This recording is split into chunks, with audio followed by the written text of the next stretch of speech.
In remote parts of the country, like the Kimberley, doctors are few and far between.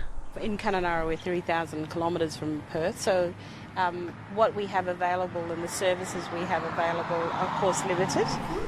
I know. For Kidgewwoman and Kununurra GP Stephanie Trust, it's all about looking after her community.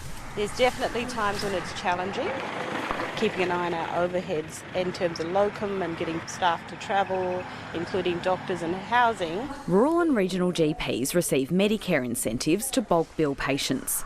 But these payments are the same, whether they're in a big regional centre or a remote community. It can be more financially attractive to stay in some of the more salubrious suburbs of our country rather than going to the areas where the greatest need is. But that's about to change.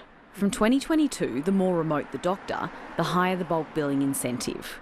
GPs in medium-sized towns will receive $10.40 per consultation, up from $9.80, while the most remote doctors will receive about $2.50 extra per patient. They're not huge amounts per each consultation, but over a period of time, over a week, a month and finally a year, it will add up to be a substantial amount. We'll see an uplift in remote areas of up to $50,000 a year for doctors. That's huge. It'll be a welcome boost for this GP clinic at Temora in the New South Wales Riverina. Rural practices are central to any rural community, and they're actually quite expensive to run, and they are often quite marginal.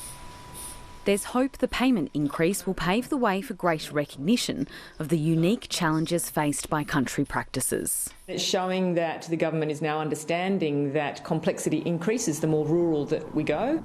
We know that the suicide rate is nearly double in rural and remote Australia. We know that the rates of chronic disease are significantly higher. We also know that life expectancy in rural Australia is significantly lower than in metropolitan areas. The $65 million measure will be funded in next week's budget and go directly into the pockets of more than 10,000 rural GPs.